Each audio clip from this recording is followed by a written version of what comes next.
Bonjour tout le monde, bienvenue dans cette deuxième vidéo sur comment faire un site sur Google Sites.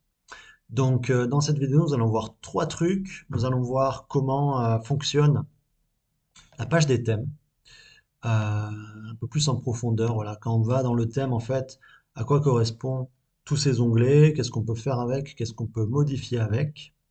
Nous allons voir comment intégrer des PDF sous forme de liens. Alors des PDF qui ne proviennent pas forcément de Google Drive, mais qui peuvent provenir de votre ordinateur, par exemple. Et enfin, nous allons voir comment est-ce qu'on peut intégrer des vidéos euh, dans le site web et c'est quoi un peu les limites en termes d'intégration de vidéos. Donc pour commencer, nous sommes sur la page du site en cours.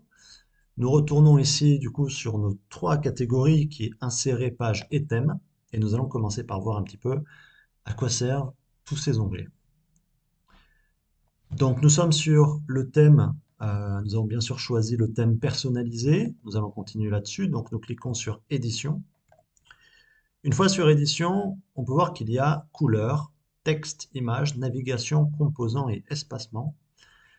Couleur, ça permet de définir un peu les couleurs du thème.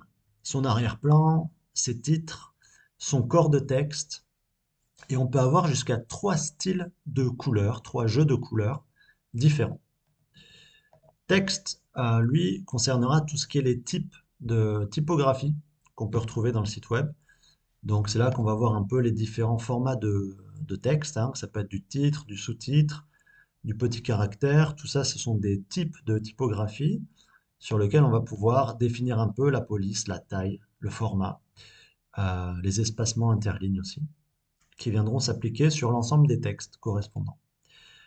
Dans Images, on va retrouver un peu tout ce qui va coller au branding en fait du site web, c'est-à-dire son logo, son image d'en-tête. L'en-tête, c'est-à-dire que quand on va ouvrir la page sur Internet, qu'est-ce qu'on va voir comme petite icône à côté du nom de la page web?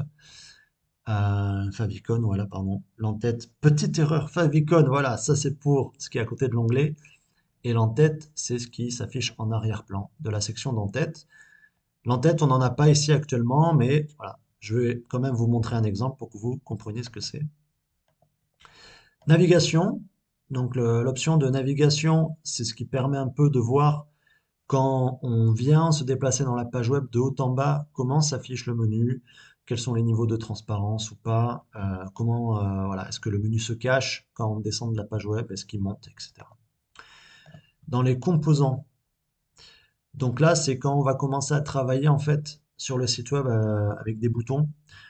Grosso modo, il y a des éléments qu'on peut utiliser dans le site web qui s'appellent des composants et qui vont chacun avoir une utilisation bien spécifique. Donc, par exemple, le composant bouton, ce sera un composant qui permettra de faire des actions avec des clics. Et c'est un élément qu'on va pouvoir utiliser à travers tout le site web. Et là, on peut un peu définir, voilà, quelles couleurs ils vont avoir, quelles seront les épaisseurs de traits, patati patata. Et enfin, espacement, espacement qui concerne les informations qu'on va retrouver sur la mise en page du site. Quelle densité on veut, est-ce qu'on veut que ce soit avec de grandes marges sur le côté ou au contraire en plein écran. Voilà pour l'espacement. Donc, commençons sans tarder avec eh ben, les couleurs. Donc, dans les couleurs, nous avons la couleur du thème par défaut. Donc on peut choisir différentes couleurs qui sont déjà proposées. On peut aussi en personnaliser, hein, si vous voulez ajouter une couleur. Voilà, vous avez accès à tout un, tout un arc-en-ciel, hein, si on part sur ce magnifique rose fuchsia. On peut voir qu'il vient d'être ajouté dans mes couleurs de thème automatiquement. Donc moi j'avais défini déjà quelques couleurs pour ce projet-là. On va rester sur la couleur du violet. Et vous allez voir que si on va dans les pages, par exemple, allons sur Bruxelles, si on change de couleur de thème, hop, est-ce que ça change quelque part? Alors normalement oui. Plap, plap, plap, plap, plap, plap. Je ne sais pas où c'est qu'on pourrait voir ça. Est-ce qu'il y aurait des exemples intéressants? Parce que ces sites web utilisent très peu de couleurs de thème. Et du coup, on ne le voit pas ressortir tout de suite. Hmm, ça apparaît nulle part. Ça apparaît nulle part. Bon, ça apparaît là, ici, hein, sur notre magnifique image de thème personnalisé. Si, imaginons, on utilise au niveau du titre une grande bannière, voilà, là on va le voir. La grande bannière, en fait, c'est un élément qu'on peut utiliser hein, pour notre site web qui est proposé d'office par Google Sites, où là, ça va être un peu plus représentatif, je pense, pour voir quand on fait du changement de couleur ou du changement d'image. Donc voilà, typiquement, là, on peut voir que ça va appliquer automatiquement la couleur de thème par défaut, donc ce sera notre couleur majoritaire dans le site web. Mais là, pour l'instant, elle n'apparaît que dans la bannière. Le reste du site web n'a pas été conçu autour de cette option-là, donc ça apparaît un peu nulle part. Je crois que si on fait un carrousel, normalement c'est censé arriver. Imaginons, on veut mettre un carrousel.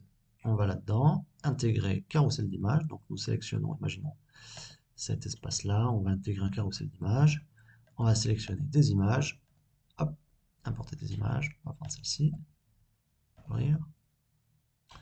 Hop, création d'un carrousel. Donc voilà, sur notre carrousel ici, on voit qu'il y a des petits boutons de couleur. Si je retourne sur mon thème et que je change ma couleur de thème par défaut, normalement, c'est censé s'adapter. Donc là, ça a été mis en noir. Mais si on part sur du vert foncé, voilà. On voit que maintenant, la petite pastille est devenue vert foncé. Je pense que si on utilise des couleurs qui sont trop claires, imaginons je prends un bleu clair, automatiquement, ça va le mettre en noir, voilà, pour des raisons de lisibilité.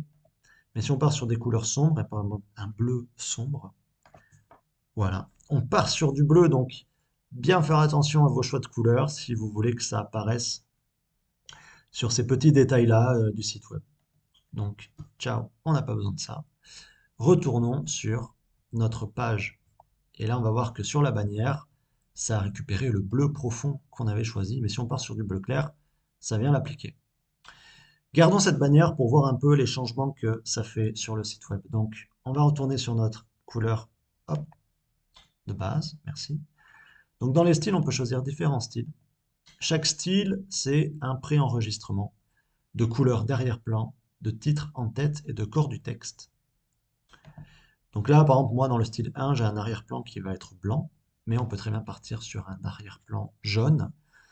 Et si je fais une section, ajoutons une section ici, en insérant, par exemple, un espace réservé, hop, on peut voir que dans les options de couleur, on retrouve style 1, 2 ou 3.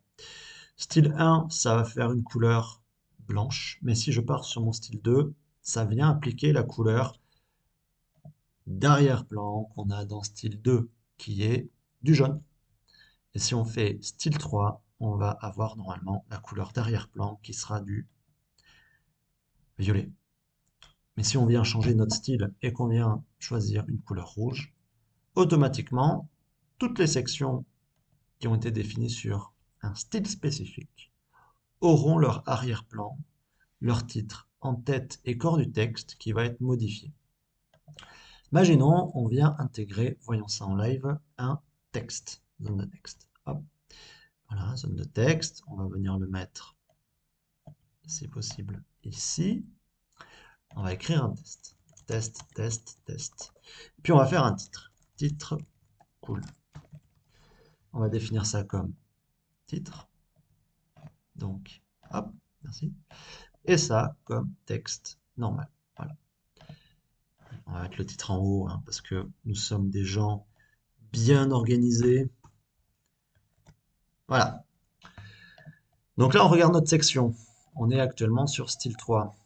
Donc si je retourne dans mon thème et sur mes couleurs style 3, là vous voyez bien que le titre est bleu mentalo là, et que le corps du texte est noir. Mais imaginons, oh là, on en a marre, le client il n'est pas content, il veut pas ces couleurs-là, pas de souci. Sélectionnons une autre couleur de fond, imaginons un gris. En titre, quelque chose de catchy, un peu du rouge pétant. Et en corps de texte, on va partir sur du violet. Et vous voyez qu'automatiquement, ça met à jour les couleurs de votre style. Incroyable. Continuons sur les autres options. Alors ici, il y en a d'autres, hein. Si on clique, on peut vraiment aller plus loin. C'est-à-dire que dans les différentes catégories, parce que là, on a fait un titre, on peut faire un sous-titre qu'on va définir ici. Hop, on sélectionne le texte, titre, sous-titre. Pardon, j'ai dit lui, sous-titre s'il vous plaît. Sous-titre, merci. Lui, il reste en titre. Là, vous allez voir que mon sous-titre, normalement, si je choisis une couleur, c'est censé fonctionner. Donc style 3, allons sur le style 3. Titre en rouge, sous-titre, mettons-le en jaune. Hop là, et vous voyez que automatiquement, on vient travailler sur un autre niveau de détail, où là, on va pouvoir accéder à l'ensemble de nos types de typographie. Donc j'ai titre 1, titre 2, sous-titre, petit caractère. Petit caractère qui est actuellement violet, et bien là, j'ai l'option de pouvoir le changer en vert pétant. Voilà, c'est complètement illisible, mais ça fonctionne. Masquons les options. Revenons sur notre style 1. Hop là, et automatiquement, ça vient mettre à jour l'ensemble de notre style 1 qu'on retrouve là, avec nos titres, sous-titres et corps de texte. Continuons justement dans texte. Alors dans texte, nous allons retrouver notre titre 1, titre 2, sous-titre et petit caractère qu'on retrouve ici. Donc on va les appeler comme ça. Titre 1, titre 2, sous-titre,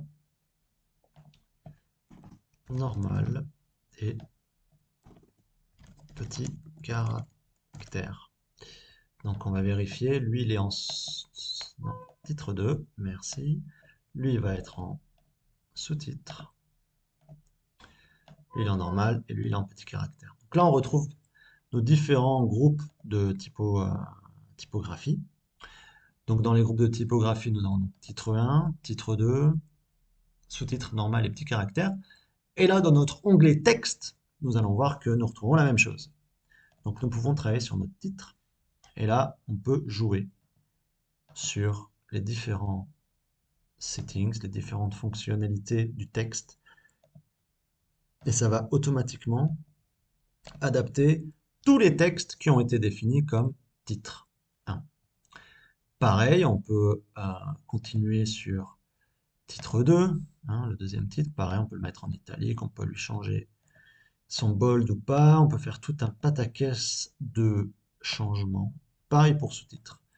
Et pareil pour petit caractère, hein. On peut changer la taille, on peut changer plein de choses. Donc ça, ce sont des options qui sont très importantes si on veut gagner du temps sur le site web. C'est-à-dire que dès le début du site web, nous, notre objectif, c'est de composer le site en respectant du mieux possible ces différentes définitions de titre 1, sous-titre, etc., etc. Pareil pour les couleurs de thème. Et comme ça, ça nous permet très facilement, là, si on repart sur couleur, de changer des critères, de changer des paramètres qui s'appliqueront sur l'ensemble du site. Pour avoir quelque chose qui est une cohésion, en fait, c'est vraiment important.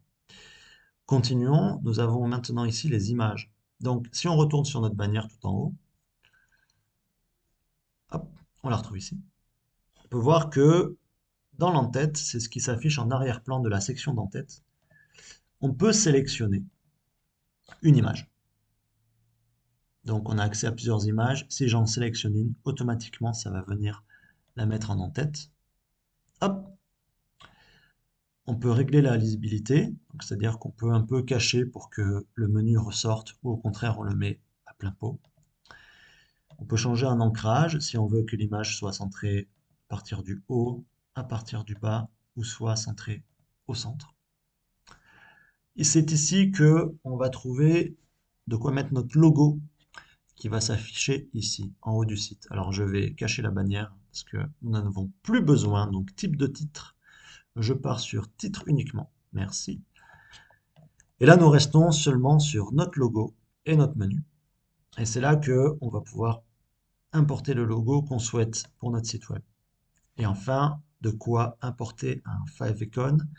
Favicon, ça va être ce que vous retrouvez, regardez, hop là, juste ici, au-dessus de vos pages. Voilà, YouTube, ils ont leur petit logo favicon. Google Sites, ils ont aussi leur favicon. Pareil pour Wix, ils ont tous une petite image. Et c'est là-dessus, en fait, que nous, on va pouvoir intégrer le logo qui nous intéresse. Hop.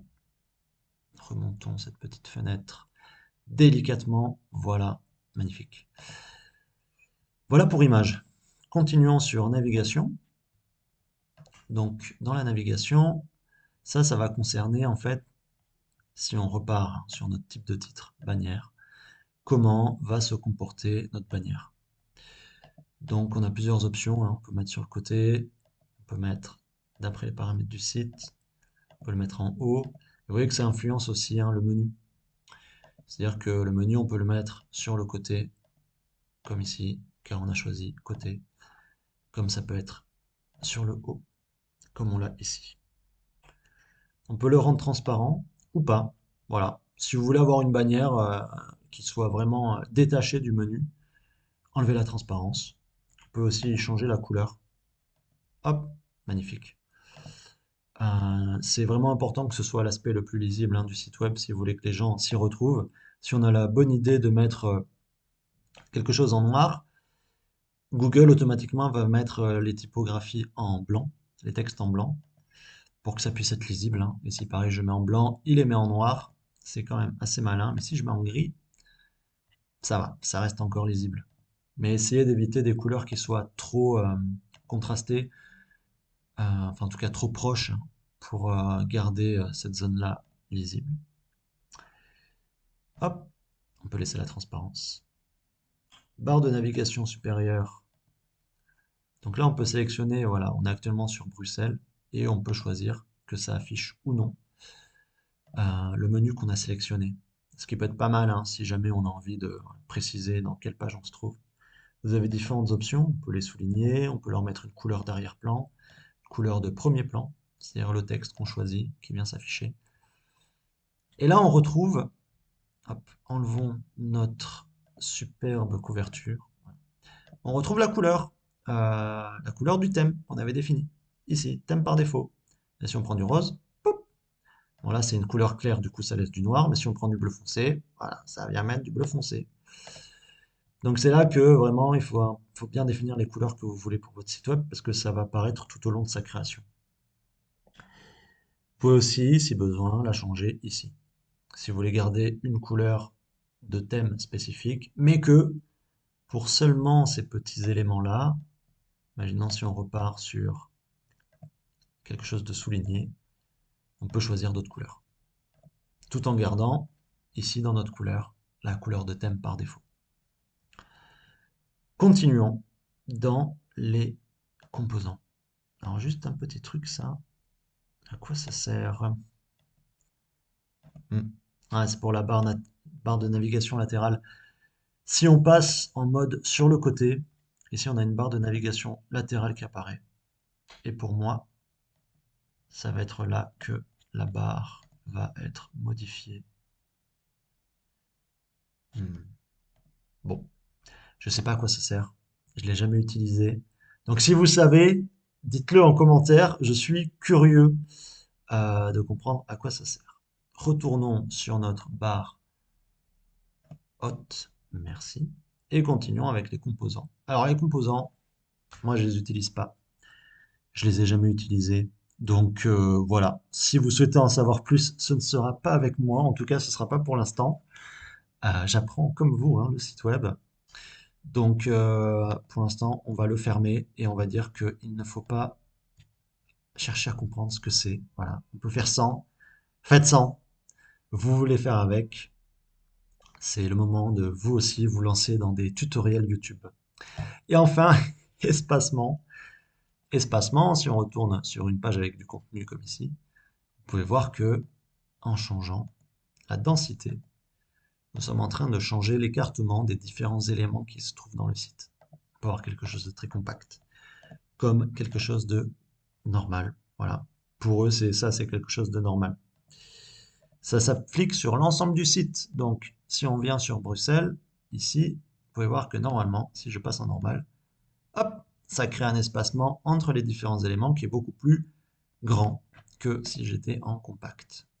Pareil pour la largeur du site qui concerne les marges, c'est-à-dire sur les côtés, hein, comme ça, quelle largeur on veut. On peut être sur quelque chose de complet, comme actuellement, quelque chose de large, ou quelque chose de thème par défaut. Alors il faut qu'on m'explique pourquoi ça ne change pas. Je crois que le site galère un peu. Regardons ici. Non. Ah ouais, je sais pourquoi ça marche pas. Ça ne marche pas car ma fenêtre actuelle, on va l'agrandir un peu, regardez. Hop là, voilà. Partons sur quelque chose de compact. Et là, largeur du site. Voilà. Très important, le site web sur lequel on travaille s'adapte à la fenêtre que vous avez. Donc typiquement, moi ma fenêtre actuellement elle n'était pas assez grande et du coup je ne pouvais pas voir les changements que vous voyez sur les marges actuellement parce que je n'avais pas assez de place. Vous voyez que si je réduis ma fenêtre comme ça, et ben on se retrouve sur voilà, ça ne s'affiche plus. Ça ne s'affiche plus parce que par défaut, il définit que la fenêtre actuelle est déjà trop petite et il va laisser une marge minimum. Et si on l'agrandit et qu'on laisse un peu plus de place, là, il va pouvoir faire le changement de marge. Voilà pour les différentes options qu'on peut retrouver dans notre thème. Alors là, vous pouvez voir que mon image de thème, c'est devenu quelque chose de, c'est du hard rock années 80, tout simplement parce que j'ai changé l'image d'en-tête et que j'ai changé normalement mon texte. Alors, où c'est que j'ai changé ça? Je pense que c'est dans Images. Logo, ancrage, non. Navigation, couleur. Hmm, titre. Je pense que c'est dans sous-titres. Hop. Bon, je sais pas. Ah, c'est là.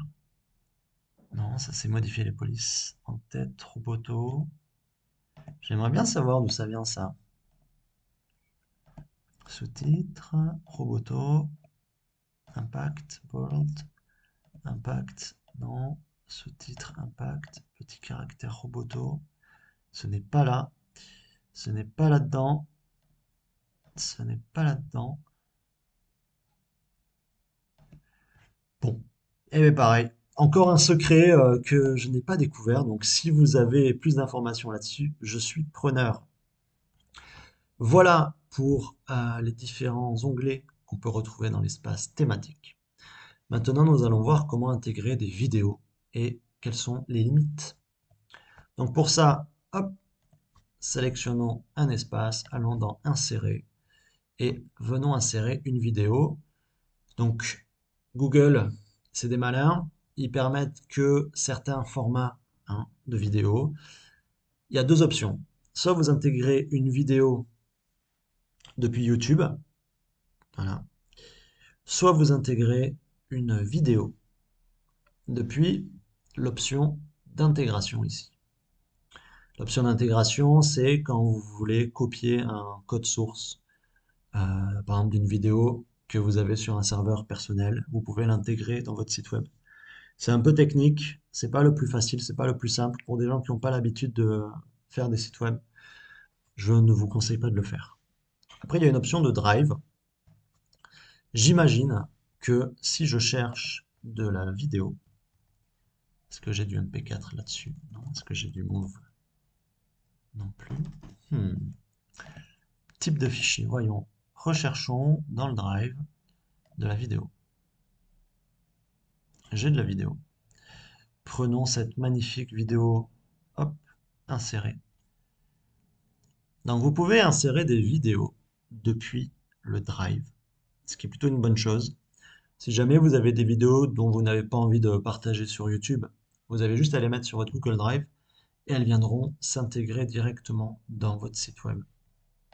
Maintenant, intégrons une vidéo depuis YouTube.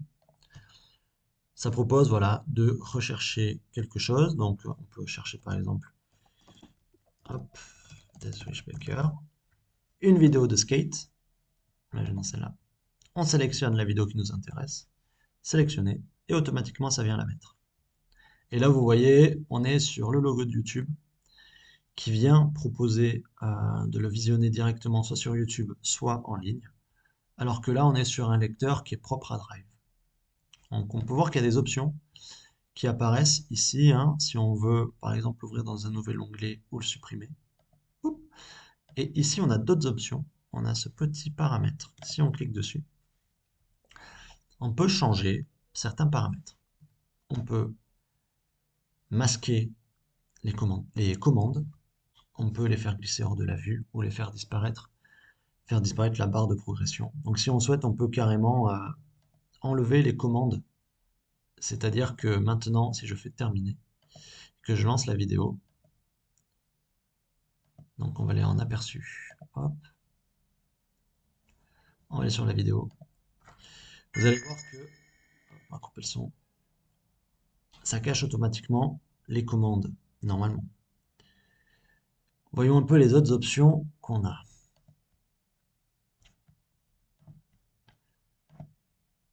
Faire glisser hors de la vue, faire disparaître la barre de progression. On peut aussi changer la couleur, hein, si vous voulez une barre de progression qui soit blanche. Vous allez voir que maintenant, si je me mets en mode présentation, que je clique, ma barre est devenue blanche, alors que d'habitude elle est rouge. Voilà pour les intégrations vidéo. Hop, quittons. Donc pareil, on sélectionne, on supprime ici, ou carrément on supprime toute la section en cliquant ici. Les limites, c'est que il faut que votre vidéo soit sur Google Drive ou qu'elle soit sur YouTube. Voilà, simplement. Ou que vous ayez des connaissances pour pouvoir intégrer des vidéos depuis leur code source. Il n'y a pas de limite de taille, ce qui est plutôt bien. Et le fait que ce soit une vidéo qui soit déjà stockée sur votre Drive ou sur YouTube permet de la visionner en streaming. Donc ça facilite aussi les grosses vidéos, les gens peuvent la précharger et la regarder au fur et à mesure qu'elle se télécharge, ce qui est une bonne chose. Dernier point, comment intégrer des PDF?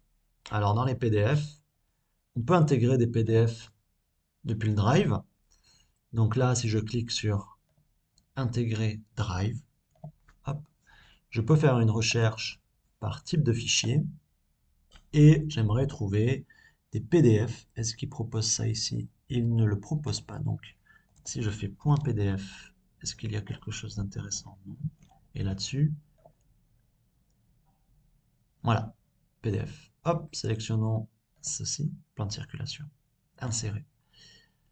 Et ça vient insérer le PDF automatiquement avec les différentes pages. Donc si on passe en mode présentation, en mode aperçu, qu'on descend, on a le PDF qui s'affiche, où vous pouvez carrément voir sur le site web les différentes pages du PDF.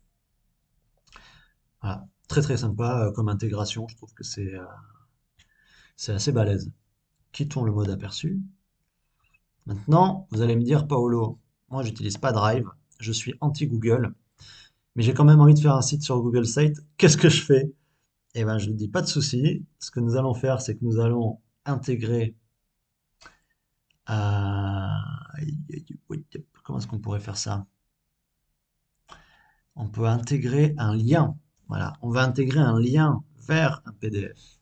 Donc, on ne pourra pas intégrer le PDF directement sur le site web, normalement. On peut le faire que par lien.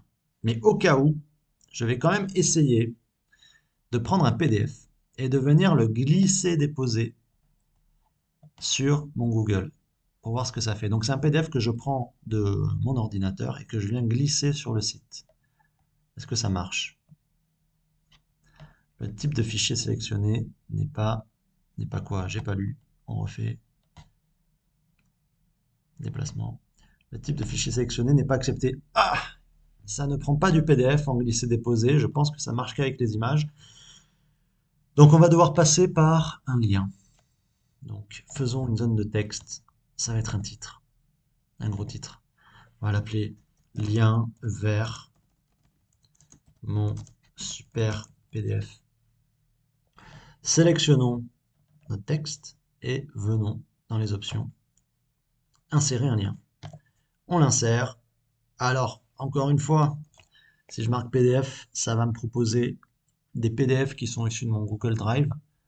Mais ça ne m'intéresse pas.